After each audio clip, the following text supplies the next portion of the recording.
In today's show, the Trailblazers' deep bench leads them to a comeback victory over the Atlanta Hawks. No Deni Avdija, no problem. Welcome to Locked On Blazers. Let's get into it.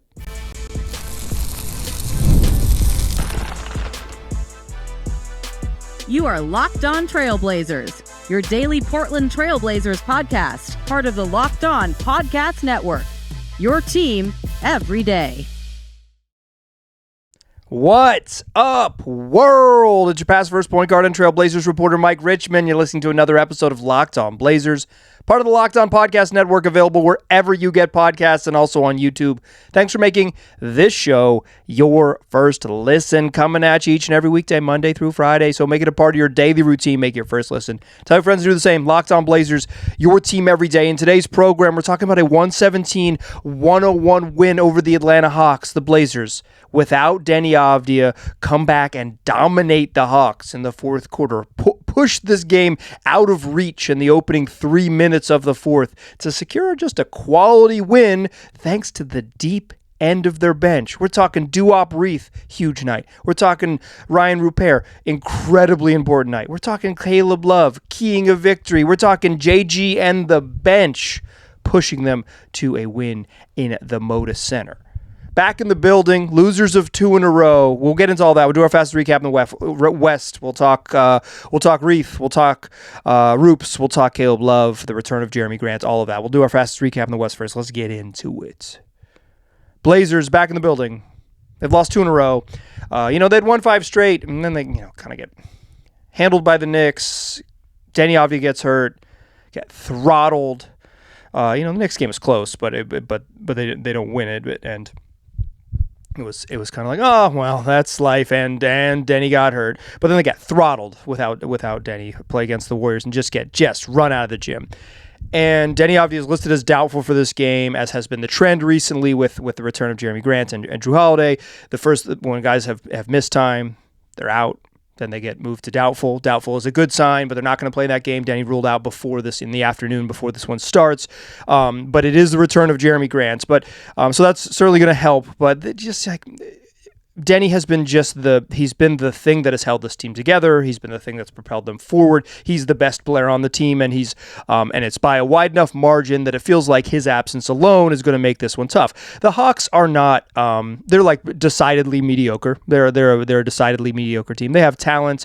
They're missing some guys like Kristaps. They're just a different basketball team when Kristaps plays. Kristaps Porzingis has missed a ton of time this year for a variety of things, some ailments and now an Achilles injury. Like it's this is a mediocre basketball team, but they have in the way that a mediocre team like the Hawks, they've had some nights where the offense just is absolutely dominant, and some nights where they just don't get it rolling enough to matter. But the Blazers are dogs at home in this game because they are missing Deni Avdija. And even with Jerami Grant back, who hasn't played a game since December 18th, he's missed the last 14 contests heading into this game. He's going to play on a minutes limit. Jrue Holiday, in his second game back, does move back into the starting lineup. He played about 20 and a half minutes tonight. You got to assume he's at about a 20-minute limit. Jerami Grant played 23 minutes. You got to assume he's at about a 24-minute limit-ish. Maybe he was at a 20-minute limit and they pushed him a little long, but I would assume that Jerami's in the half the game range and Drew's right at 20 minutes. Like, you're going to even with your good quality veterans back, you're not going to be playing them a bunch. It might be tough sledding. And then they come out and don't trail at all in the first quarter. Up 33-25 after one. They never trailed. They led by as many as 9. They go in the quarter. They go into the second up 8. Like, they're playing pretty well. And then they stop making shots. Then they decide, you know what? CJ Sissoko hits a 3 in the second quarter, and early in the second quarter, and they go into halftime missing their final 8 threes. They go 1 of 10 in the quarter, miss their final 8 threes heading into halftime, and they're down 2. It's not that it's over because they can't make shots. The Blazers have been in it, and the Hawks, they claw back into this game, and they lead at 2 at the break. They only led by as many as 4, but In the third quarter, the Hawks kind of threatened to pull away. They lead by as many as 9. The Blazers continue to miss threes. They start the quarter 0 of 10. They miss their first 10. They miss 10 consecutive three-pointers to open the second half. So if you're scoring at home, they miss 8 threes to close the first half, to close the second quarter. They missed 10 straight threes to begin the third quarter. That's 18 consecutive missed three-pointers across 21 game minutes. An early second quarter three by Sissoko, and then finally a three-pointer by Jerami Grant with 2:53 left in the third quarter. 21 game minutes, basically half the game, 18 consecutive missed threes, but they were only down 7. And I talk about this all the time when the Blazers shoot really well in a half, right? When they'll shoot 55% from three. It's going to come back to them. Missing 18 straight, even for a bad shooting team like the Blazers, is going to come back to them, right? They're going to make some shots. Doing it in the middle of the game is maybe ill-timed because you don't have as much time for just the aggression to the mean, as they say. But it's the way that if you have a really hot shooting half, you're likely to end up shooting around your averages. If you have just a miserably cold shooting stretch, 18 consecutive missed three-pointers, and plenty of them are good looks, it's likely to come back a little bit. And when it rains, it begins to pour. The atmospheric river of long-range bombs just shifted the course of this game very quickly. The Blazers make 4 threes in the final 2 minutes and 53 seconds of the fourth quarter. Bang! Capped by a Rayan Rupert buzzer beater to end the third, and they go up 88-87, entering the fourth quarter. They spent basically 2 straight quarters missing everything. Now they're making shots, and not only are they sort of still vaguely in the game from that stretch, right? They're fine. They're fine, right? They're totally fine. And they start the fourth quarter up 1 with JG and the bench. That's Caleb Love, Jerami Grant, Rayan Rupert, Duop Reith, and Rob Williams. A double big lineup. A young two-way guard, your young wing and Rayan Rupert, and veteran Jerami Grant to kind of soak up the sort of NBA level scorer type of offense. But they just keep humming. Rayan Rupert hits a 3 to open the fourth quarter. He closed the third quarter with a 3. He immediately opens the fourth quarter with a 3. The Blazers rip off a 15-2 run in the first 3 minutes and 3 seconds of the fourth quarter. They hit another 3 threes. Roops, Caleb Love, Duop Reith, huge, incredibly instrumental in this push. And a 15-2 run to open the quarter. They're up 14. Duop Reith hits a 3. Hawks have to take a timeout. There's 8 minutes and 57 seconds left in the game, and the Hawks are never going to get back in it. It's over. They never get closer than 7 in the final 9 minutes. That stretch to close the quarter and close a 7-point lead into a 1-point advantage and then blow open the game and to open the fourth quarter with that 15-2 spurt, led by the bench group, completely changed this game. Blazers win 117-101. That's your fastest recap in the West. Drew Holiday back and helpful in that starting lineup. Not like he didn't have the game to end all games, but just the competence, right? I thought Shaedon Sharpe he turned the ball over a little too much, had 5 turnovers, but he had the game you need him to have. An efficient, solid 24 points. Dude can score on this, with this group. You need him shooting the most shots on the team. He was second in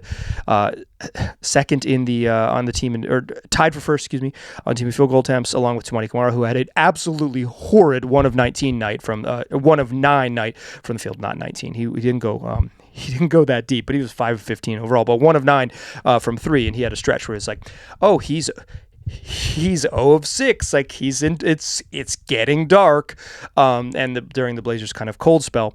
But you got just solid play from Shaedon Sharpe, exactly what you need from him in this game. You were the best scorer on the team. You need to be, because the team is light on offensive production right now, you need to go have an efficient, he averages 21, right? You need to go have an efficient 23 plus. You need to have a better than average game on efficient shooting. You need to be that guy. He pretty much did that with a couple more turnovers than maybe you would like. Drew Holiday, totally functional game with 12, 4, and 4. Jerami Grant in his return after missing a month, hadn't played since December 18th. 16 off the bench, got to the free throw line for 9 attempts. That's been a staple of good Jerami games, is that he finds himself at the free throw line. Didn't shoot particularly well from 3, but again, like they, as a team, they shot 30%, and mostly they missed all of their shots except for like a 6-minute stretch to close the third and start the fourth that really swung the game. And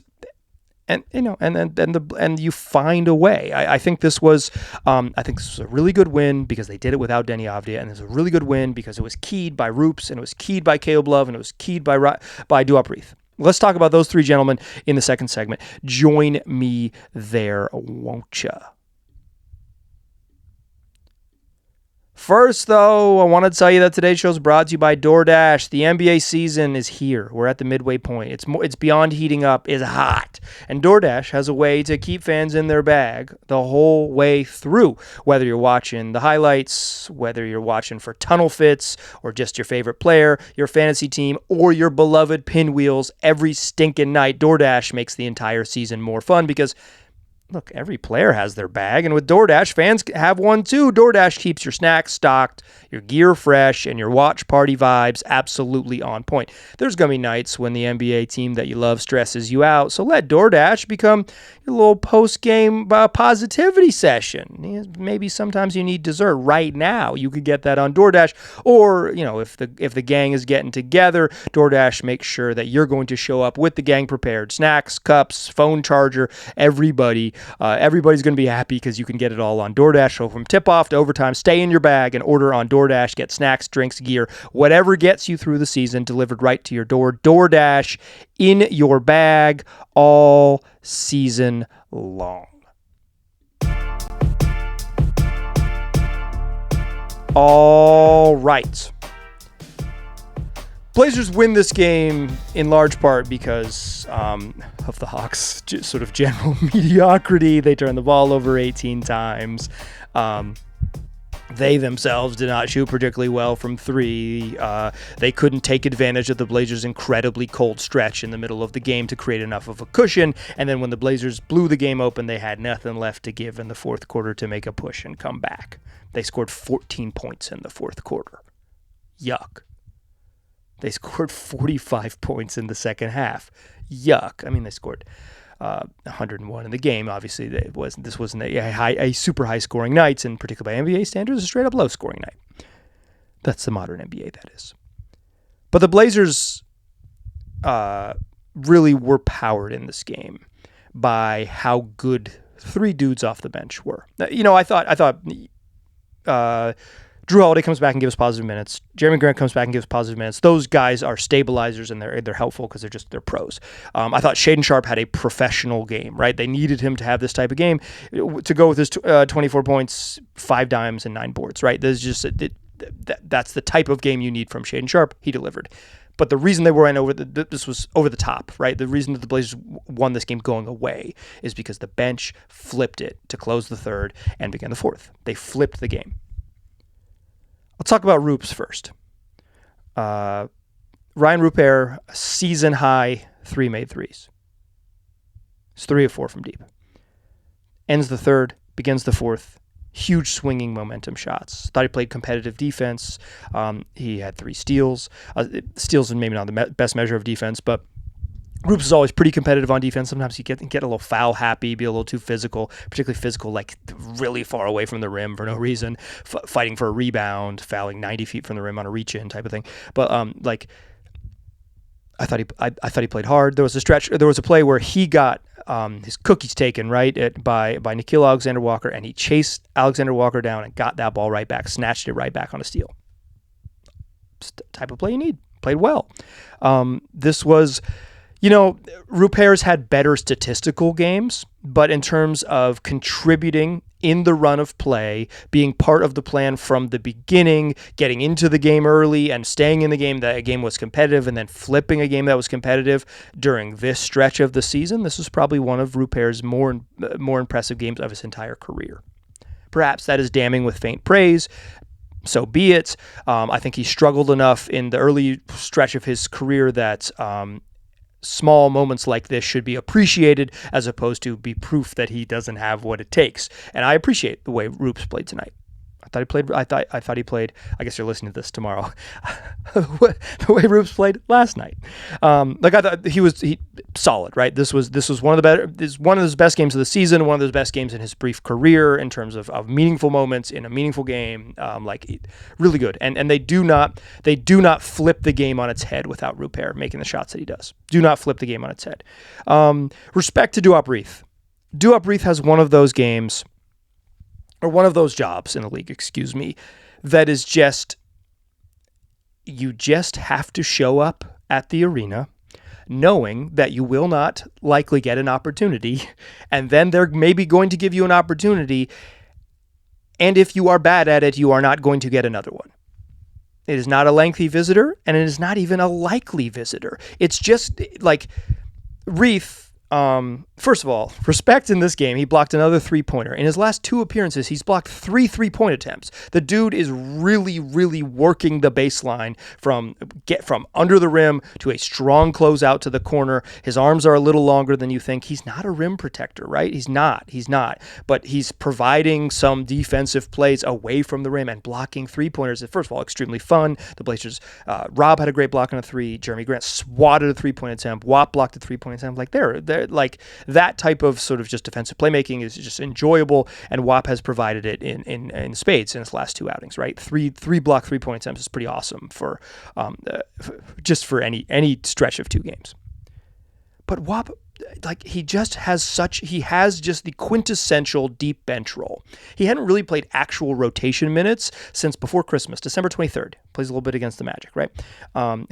He's gotten some, he's played since then, but in super duper blowouts or the last 2 minutes, the last 45 seconds of garbage time. Okay, just get out there, let's end the game type of thing, right? That's not playing. It's participating, but it's not playing. Playing is getting in the game when it matters, having to play minutes that matter. And then the Blazers they played Houston twice. In the second meeting against the Rockets, Rob Williams doesn't play in the second half, and they got to tap WAP, and they're like, hey, we need you. They're gigantic. We're going to need your help. He played great in that game. He really helped swing the game. He was playing mostly with Young Hansen. He's in these double big lineups, and it just worked. They didn't play a ton of minutes, but they got... WAP played a good 13, 15-minute shift, and that's kind of what he's going to be asked to do. If he plays at all, he's going to play these 2 6-minute shifts, and so he's got to make the most of them. And in the middle of December, he was really struggling. When he kind of dropped out of the rotation for good right before Christmas. He had played and just he hadn't been making threes. He had a 5-game stretch where they were losing his minutes. He'd been outscored by 22 points in his minutes in 5 straight games. They're just losing his minutes, and he hadn't been making threes. He hadn't made a 3 in those games. 0 for 7 in those nights. It's if you're going to lose his minutes and he's not going to make 3-pointers, what does WAP do that earns him time? Well, nothing. So he just stopped playing. He falls out of the rotation. That's life, right? He literally might get one shot attempt. He's not, in those games when rebounding either. He's a very limited way to find a way to contribute to prove that he deserves more time. So he just doesn't get more time. And I thought it was pretty reasonable. They started playing a little more Hansen. So okay, let's go this way. Plays that really, really nice stretch against the Rockets, right? Plays a really nice 4th quarter stretch against the Rockets. Earns more minutes. They don't win the game without WAP. He's huge in that game. They played the Knicks a couple days later, Sunday afternoon. He doesn't play. Yeah, you're not gonna play. Sorry, that's and I think that is that's just the reality for him, right? Hey, the Knicks did not go to the double big lineup. They play too many dudes who can dribble at the power forward spots. They play too many dudes who can shoot. It's not a great team to play a ton of zone against. All right, you know what? Sorry, that's not a good outing for you. And then on Wednesday against Warriors, WAP plays, but 7 minutes of that stretch was the 4th quarter of an absolute blowout when the game was over, and they're just trying to mop up the game. So he got one shift in the first half, and they don't go back to him in the 3rd quarter. It's probably determined that that's not his night. But then in this game, he gets his number called again, and that's the thing about WAP. Plays well against Houston, doesn't play at all against the Knicks, gets a first half shift and then garbage duty against the Warriors. He's gonna get these little limited cameos. And so you show up to the gym against the Hawks, the assumption has to be with a healthy Rob Williams and a healthy Donovan Clingan, you're probably not going to play. But if you do get in the game, the only way to continue with the job is to hoop. And Wap was hooping. 8 points, 3 boards, blocks a shot. He's just been, when he's played real minutes, the last 2 games, Houston and tonight against Atlanta, he's blocking shots on the perimeter. Like, respect to Wap. That is not an easy job. I'm not here to crow and say, like, Wap's got to play a ton more minutes and blah, blah, blah. No. What I'm actually saying is he's probably playing about the right amount for what he contributes, but his job is hard because he has to show up ready to play, knowing that he won't, assuming that he probably won't, but also like with the mentality that he will. When I asked him about it, he said the best way to describe it is you just have to stay engaged. Obviously, you have to work on your craft, but you just have to stay mentally engaged because you probably show up every night thinking they're not going to call your name, and then they do, and he was really good, and they don't win the game without him. Hits a big 3 to push it to 14. Hawks have a called timeout, and the game's friggin' over in the final 9 minutes. Respect to Wap. The name I haven't mentioned is Caleb Love, and that's because I was wrong about Caleb Love a couple different ways. Let's talk about that to close the show, plus look ahead to Saturday's matchup and who might be back in uniform. Join me in that third segment, won't ya? First, though, let's talk FanDuel. You know what time it is. It's the NBA season. You know what day it is. It's Friday, and that means it's NBA Happy Hour on FanDuel. NBA Happy Hour is your official pregame, a limited time window where special offers drop right inside the FanDuel app before the action starts. Fridays, 6 to 7:30 Eastern Time. That is 3 to 4:30 Pacific. Their appointment viewing, NBA Happy Hour. You can open the FanDuel app during this Happy Hour window. You're going to see something new, whether it's boost, whether it's bonuses, whether it's surprises. You can also check the weekly specials prior to that window, and then make sure you log on during that NBA Happy Hour window. Again, that's 3 to 4:30 Pacific Time on Fridays, and make your bets before that window closes. The timing is perfect right before the games and right before the weekend starts. So before tip-off, check the FanDuel app and see what's dropping during NBA Happy Hour Friday from 3 to 4:30 Pacific Time. A little basketball, a little action, and a whole lot of Friday energy. That's NBA Happy Hour only on FanDuel, the official sports book partner of the NBA. All right, still a pass first point guard. I'm still Mike Richmond, and you are still listening to Locked On Blazers. When Caleb Love hit 5 3-pointers against the New York Knicks and the Blazers lost, I was wrong. Because I had made a somewhat tongue-in-cheek and then extremely correct prediction, but tongue-in-cheek to begin with, and quite frankly, a little bit teasing, but tongue-in-cheek prediction that the Blazers would never lose a game in which Caleb Love hit 4 3-pointers off the bench. And it held strong, right? It was a fun and strong indicator because the Blazers, Caleb Love's making shots, and the Blazers are winning games when he makes shots. But it finally comes to an end, and it's like, I was wrong. I was wrong. But the thing I was actually wrong about Caleb Love because that was mostly a joke. It was a fun thing to joke about. It's fun to have fun on the show. I record a lot of these. It's enjoyable to have things to be. It's important in all of our lives, and I hope you hear this out here, to be silly. Silliness is incredibly valuable. Go out and be as silly as you are capable of. It's sometimes the only thing we got. But beyond the silliness, I have been pretty pointedly doubtful of Caleb Love. That's the thing I was actually wrong about. If you are a listener to the program, an everydayer, shout out to my everydayers. If you are an everydayer, if you are an everydayer, go join the Locked On Everydayer Club for $5 a month or $50 a year. You can get an ad-free version of this episode. No interruptions. Locked On Blazers, no interruptions. Check the link in the show notes, lockedonblazers.supercast.com. But if you are an everydayer, if you listen to this show all the time, you'll know that coming into the season and during the early part of the season, I was pretty pointedly critical of Caleb Love. I watched him play a lot of college basketball, and I was very doubtful, particularly after his performance at Summer League, coupled with my understanding of his past production at the collegiate level, of him being an NBA player. I don't think he's an NBA player, is what I said. Looks like I was wrong about that, too. The 4 3-pointer thing was wrong.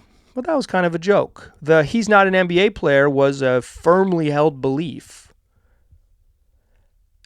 Looks like I was wrong. There's a chance that I'm doubly wrong here. I guess it would be triply wrong, but doubly wrong about Caleb Love, and let me unpack that in a moment. But I'll say this. I think we're now in about 5+ weeks of Caleb Love being a pretty useful contributor to an NBA team. Is he like, an all rookie performer? No, right? Like, no. But is he a helpful player on this version of the Portland Trail Blazers? Undeniably, right? Would they have lost more games without Caleb Love's production? Undeniably, right? Has he been useful for more than a month now as a rotation player? Yes. That's a pretty good outcome as a two-way player. In fact, like when Sidi Sissoko, with all of his struggles, was just like had good, like advanced impact stats, I said right here on the show, like, I think that's a pretty good outcome. Like even if Sidi's like Sidi ends up being like the, like a 10th man, finding on a two-way guy someone who's like pretty comfortably a 10th man is a good outcome, right? You're finding an NBA player. You're finding a dude who could like fit into the back half of your rotation. That's what you're kind of looking for. Obviously, you hope for a lot more, but like pretty good outcome. So I think I should be grading on a similar scale when I grade Caleb Love, and I'm not afraid to be wrong and admit my mistakes. Yeah, it seems I was wrong. Caleb Love has been effective enough as a shooter. Obviously, he's got a big opportunity, and he's like water. He's filled the vessel he needs to. But like he has. We have enough games of production of Caleb Love being a helpful NBA player that I got to say I was wrong about that as well. Why I joke that I might be doubly wrong is because like the larger sample of like Caleb Love's whole season suggests that he's still he struggles, right? He struggles. The overall shooting stats, the overall like on-court impact stats do suggest that he struggles, right? So it's like, am I drinking the Kool-Aid after 5 weeks and just like kind of ignoring? It's always better to probably take the larger sample, but I think if I wasn't as familiar with Caleb Love's game and I was just getting to know him the way I was just getting to know Sidi Sissoko, it's like I wouldn't be looking to confirm my priors, right? I would just say like this was a young player who struggled. Then this young player, he's older, but like a rookie, an inexperienced player is maybe the way to say it. He's 24, but like this rookie player struggled to begin the first stretch of their NBA career, and now over the last 4 or 5 weeks, 5 weeks really, has been like comfortably impactful enough, positively impactful enough that he might be figuring it out. And if I didn't have the priors to confirm, I would say that more. I would have been tooting that horn a little more loudly, a little more quickly, right? But we all have explicit and implicit bias and biases to contend with, and perhaps I am in a unique position where I get to unpack them and admit them very freely in a public space into a microphone. So I was wrong about Caleb Love. The Blazers will lose if he hits 4 threes off the bench. But I was also wrong about Caleb Love. He's probably an NBA player, right? He probably is. The Blazers will have Friday off at home. They'll get to hang, and then Saturday back in the building against the Los Angeles Lakers. And if the trends hold true, and I believe they will, based on how they've done things as of late, Deni Avdija is going to be back after missing just 2 games. And I don't think you could call that anything other than great news. Got hurt on Sunday right at the end of the game. He's going to miss Wednesday's game, miss Tuesday's game, miss Friday's game. Or let me try again with the days of the week and getting them right. Miss Tuesday's game, miss Thursday's game. But it looks like he's going to be back Saturday. And why I say that is because he was out, like fully out on Wednesday. Oh my gosh. I'm gonna get rid of days of the week. He was fully out against the Warriors. Didn't play in that game. And he was listed as doubtful against the Hawks and eventually ruled out. And that follows the trend of the way they brought Drew Holiday back, doubtful, out to doubtful, ruled out again, questionable to playing.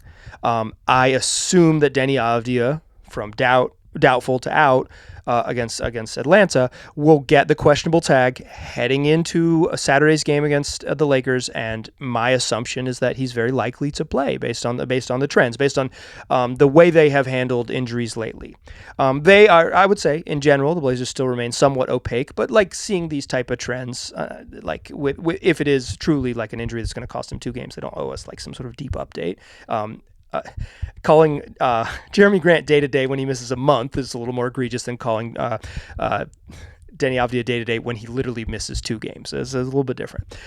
So, yeah, I think the Blazers are going to be – it's looking like they are trending towards Deni, Jerami, Drew, all in the lineup with this deep bench unit that has kind of figured some stuff out. They're getting positive minutes from guys up and down the roster. The way you win in the league is having enough quality minutes, and they've found enough quality minutes, and they're now getting healthier, where some of their players with like a much longer resumes of being productive are coming back, plus their best basketball player in Deni Avdija. Should be a fun one with the Lakers in the building. Next time you hear my voice, we will recap that one. We're heading to 3 weeks from the NBA trade deadline, a little more than that, or right around there. But so next week we'll also talk some trade rumors. Again, apologies earlier this week. I did miss Wednesday's show, but I'm back, baby. I'm not actually back in my home, but I am back in front of the microphone. So thanks for bearing with me. Thanks for rocking with me. So do me a favor. Go tell your friends about the program. Tell them they can get it wherever they get podcasts and also on YouTube. I appreciate you listening. I will talk to you soon.